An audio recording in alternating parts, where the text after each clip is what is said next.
Frequency is the function of density rho यानी आड़ा p slanted p, length a and surface tension t, then its value is।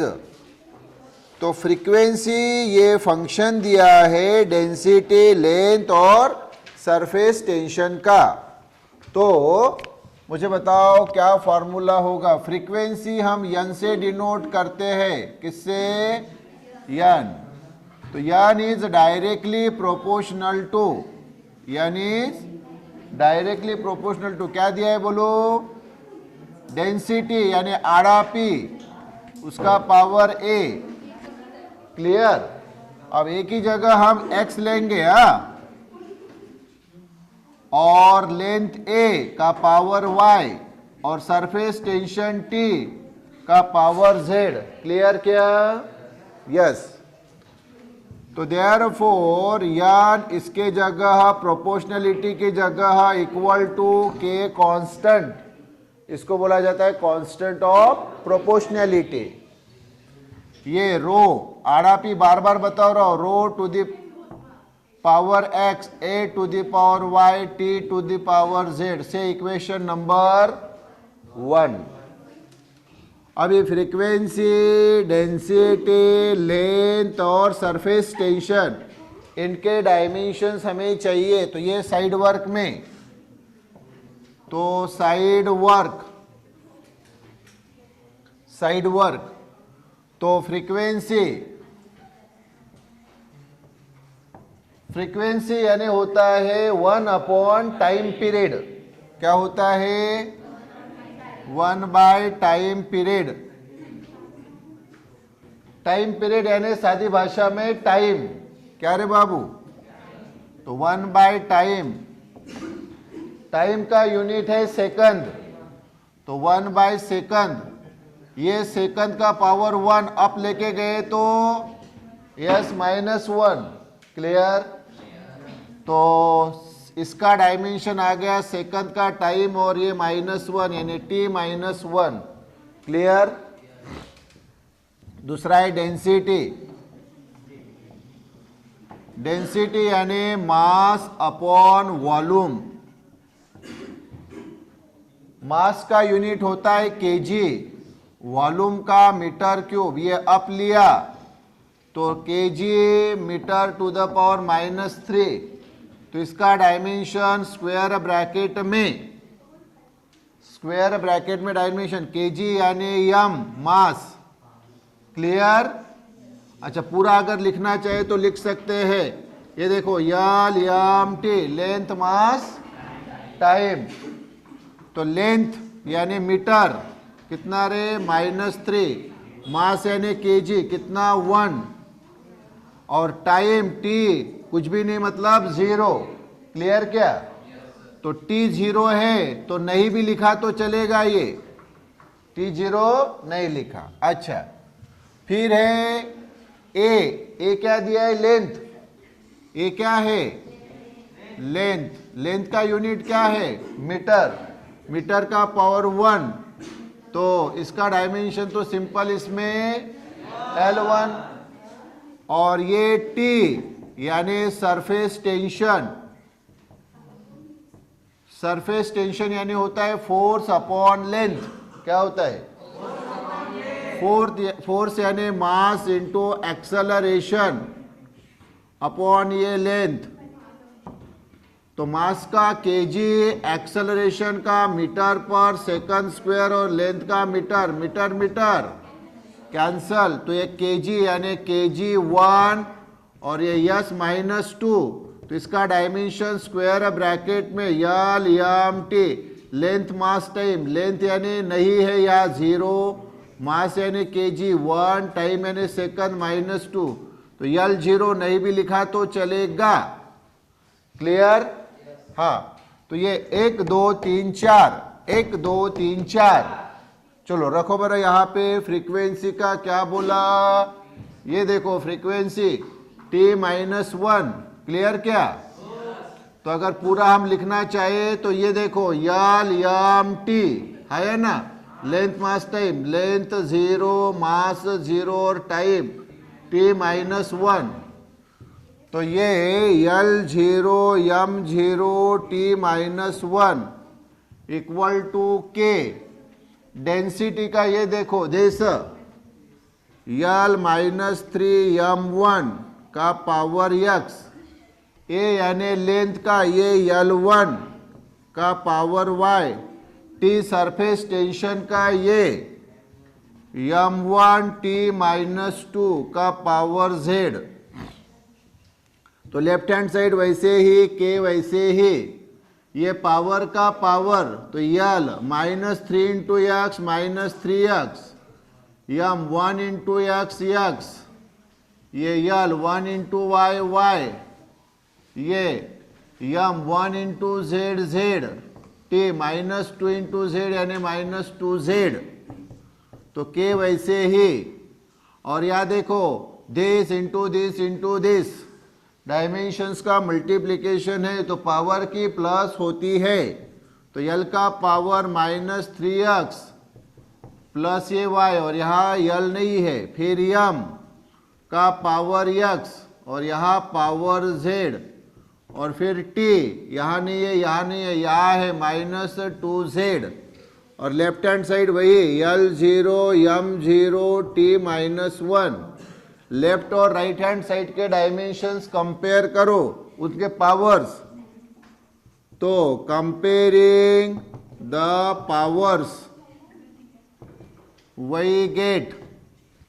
तो देखो L का ये है minus three x plus y और यहाँ है जीरो, फिर यम का है पावर एक्स प्लस जेड और यहाँ है जीरो, और टी का पावर माइनस टू जेड और यहाँ है minus one. Minus minus cancel तो two z equal to one, तो जेड इक्वल टू हाफ। ये जेड की वैल्यू जो आई है ये यहाँ रखो, तो x प्लस जेड की value half equal to zero. तो ये माइनस हो जाएगा, उधर लेके जाएंगे तो x की वैल्यू माइनस हाफ। ये x की वैल्यू यहाँ रखो तो माइनस थ्री, एक्स की value minus half plus y equal to zero, minus minus plus, three into one three by two plus y equal to zero, तो y equal to minus three by two. तो x, y और z की value आई, क्या आई बताओ? तो x की वैल्यू माइनस हाफ, y की value minus three by to, z की वैल्यू हाफ। तो ये जो वैल्यू आई है सभी को आप इसको माइनस से मल्टीप्लाई कर सकते हैं, कोई प्रॉब्लम नहीं। तो x इक्वल टू ये हाफ, y की वैल्यू ये थ्री बाई टू और z की वैल्यू माइनस हाफ। क्या किया आपने यहाँ? माइनस से मल्टीप्लाई किया, कर सकते सभी वैल्यू को, लेकिन तो कोई फर्क पड़ेगा नहीं, क्योंकि हमें जो आंसर दिया है उसके लिए ये अरेंजमेंट हमें करनी पड़ रही है। ये सभी एक्स वाई जेड के वैल्यू को माइनस से मल्टीप्लाई करना, क्योंकि ऑप्शंस उस रूप में दी है इसलिए, अदरवाइज कोई उसकी आवश्यकता पड़ती नहीं है, लेकिन इस प्रॉब्लम में वो आवश्यकता पड़ रही है। तो एक्स वाई जेड की वैल्यू, तो ये जो वैल्यू है ये इक्वेशन वन में पुट करो, तो पुट इन इक्वेशन वन। तो इक्वेशन वन में पुट करेंगे तो देखो हमें क्या मिलता है, इधर लिख रहा हूँ, तो ये फ्रॉम वन क्या मिलेगा फिर? तो n वैसे ही, k वैसे ही, और ये डेंसिटी रो का पावर x, x यानी देखो कितना हाफ, फिर ये a लेंथ का पावर y, y देखो कितना थ्री बाई टू, और ये t का पावर z, z देखो कितना माइनस हाफ। तो ये आ गया वैसे आंसर, आंसर तो आ गया, लेकिन जो आंसर लिखा है उस रूप में अभी बता रहा हूँ, ये आंसर तो हो गया। तो अभी सामने और बढ़ रहा हूँ, जिस प्रकार से वो ऑप्शन आप वहाँ दिए, ऑप्शन ए देखो, तो n इक्वल टू के रो का पावर हाफ, ए का पावर थ्री बाई टू, और ये t का पावर हाफ है तो ये नीचे लिया तो t का पावर प्लस हाफ, और पावर हाफ यानी रूट होता है। तो देयरफॉर n इक्वल टू के रो का पावर हाफ a का पावर 3/2 और t का पावर हाफ यानी रूट t। तो ये आंसर है, वहां देखो कौन सा option, option A. If the speed of light c, light की स्पीड c से डिनोट की जाती है, स्पीड यानी velocity, acceleration due to gravity g, small g, and pressure p are taken as the fundamental quantities। इन तीनों को क्या लिया, fundamental quantities। then the dimension of gravitational constant is, gravitational constant यानी universal gravitational constant, क्या universal gravitational constant क्या होता है। तो मैं पहले वो कहानी आपको बता दूं, वो बताता हूं मैं। तो देखो यहां G universal gravitational constant G से डिनोट किया जाता है, is directly proportional to c to the power, c यानी स्पीड ऑफ लाइट, इसका पावर हम लेंगे x। दूसरा क्या दिया है, acceleration due to gravity g, इसका पावर लेंगे y। और तीसरा दिया है प्रेशर, है ना, इसका पावर लेंगे हम z। क्लियर क्या बोलो। तो फिर g ये डायरेक्टली प्रोपोर्शनल की जगह इक्वल टू और ये कांस्टेंट k है ना, ये c to the power x, g to the power y, p to the power z से इक्वेशन 1। क्लियर। डायरेक्टली प्रोपोर्शनल हटा के इक्वल टू और ये के कांस्टेंट ऑफ प्रोपोर्शनलिटी, सादी भाषा में कांस्टेंट। अब यह G universal gravitational constant, c speed of light, g acceleration due to gravity, P pressure, इनके हमें डायमेंशंस लिखने पड़ेंगे।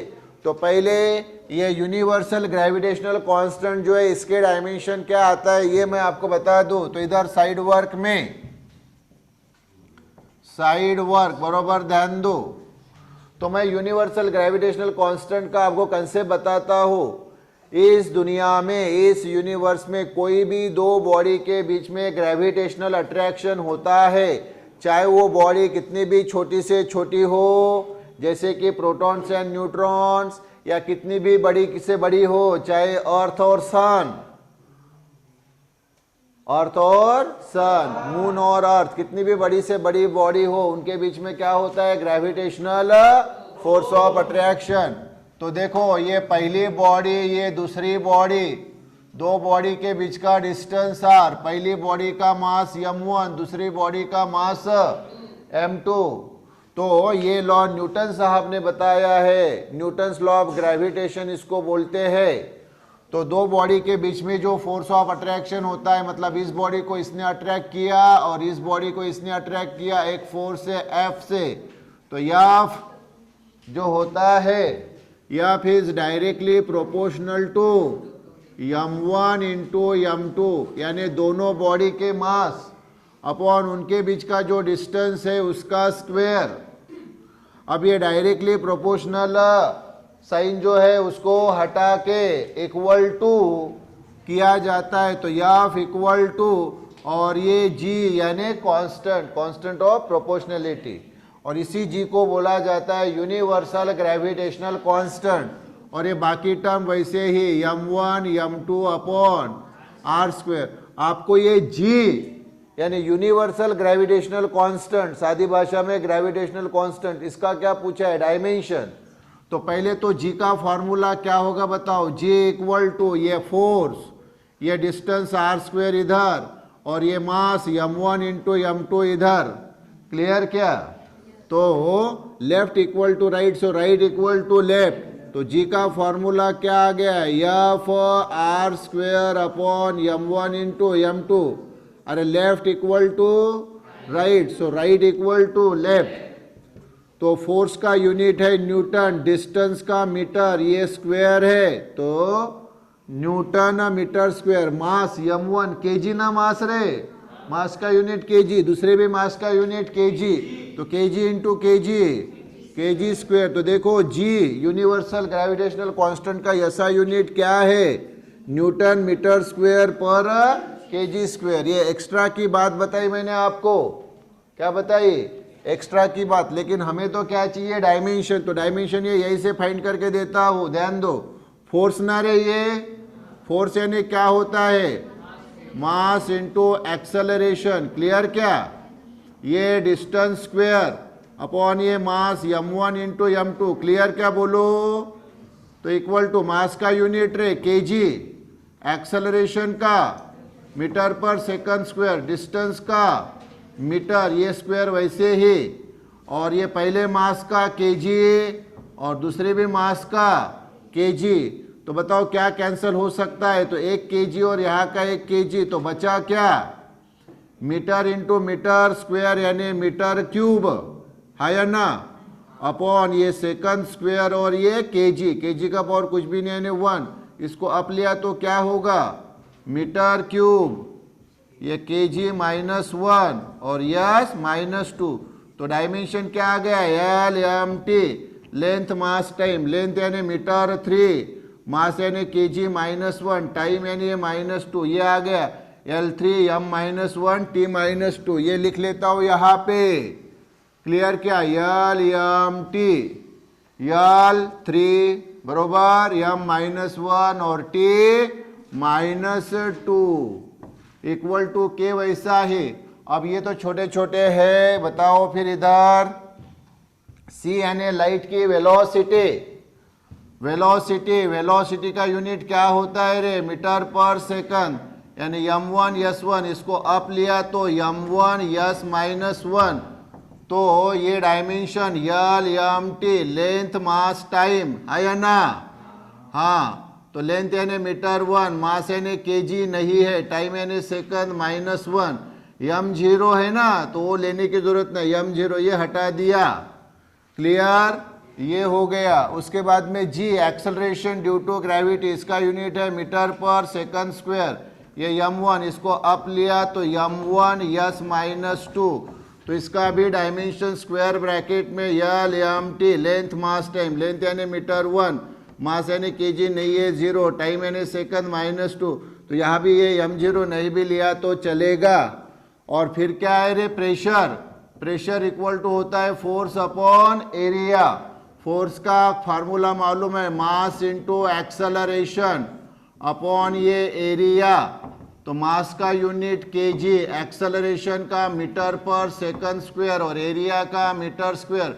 मीटर कैंसल, तो ये बचा केजी अपॉन सेकंड स्क्वायर और ये मीटर।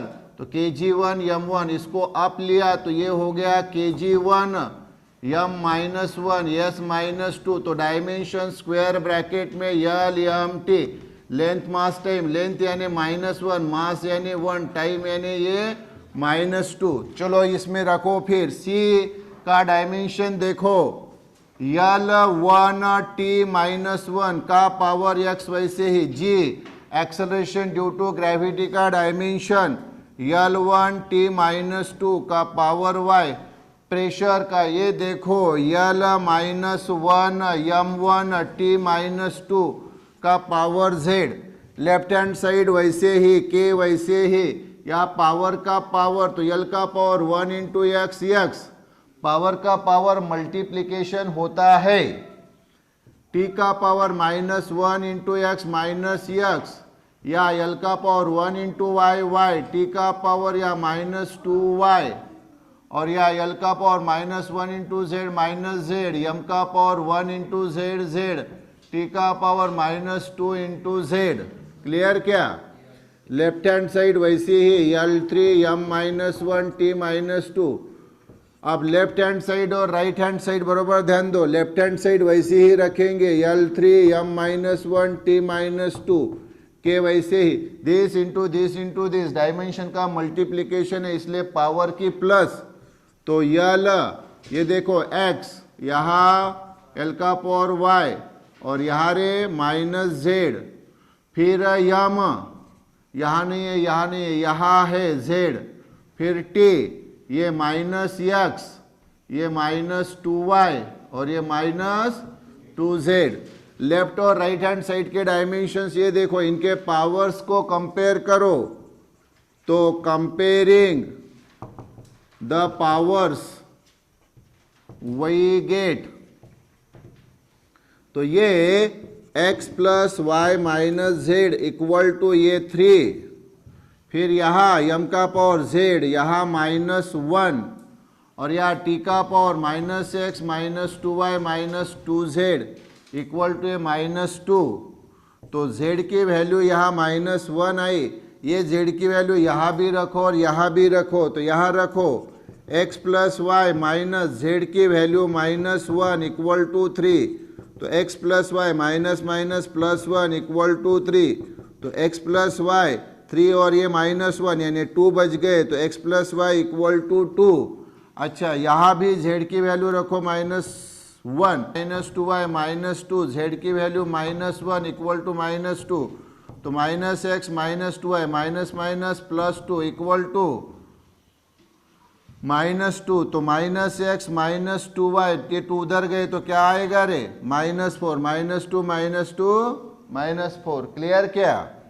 हाँ, तो ये हमें मिली।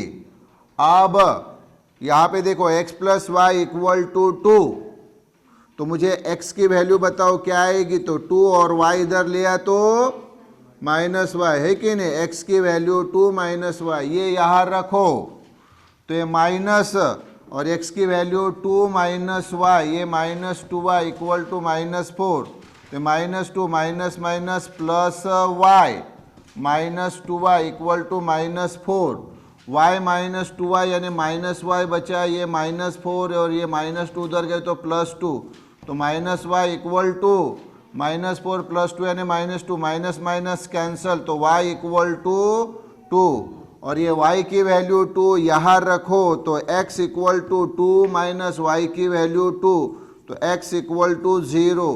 तो देखो तीनों वैल्यू आपके पास आई है, x की वैल्यू 0, y की वैल्यू 2, z की वैल्यू -1। तो ये तीनों वैल्यू जो है ये 1 में पुट करो, तो देयरफॉर अभी हम लिखेंगे फ्रॉम इक्वेशन 1, ये इधर लिख रहा हूँ, चलेगा? हाँ, तो इक्वेशन 1 से देखो फिर g इक्वल टू k और c का पावर x की वैल्यू है 0, फिर g का पावर है y की वैल्यू है 2 और फिर p का पावर है z, वो पावर है -1। यही है आंसर, चेक कर लो, बोलो।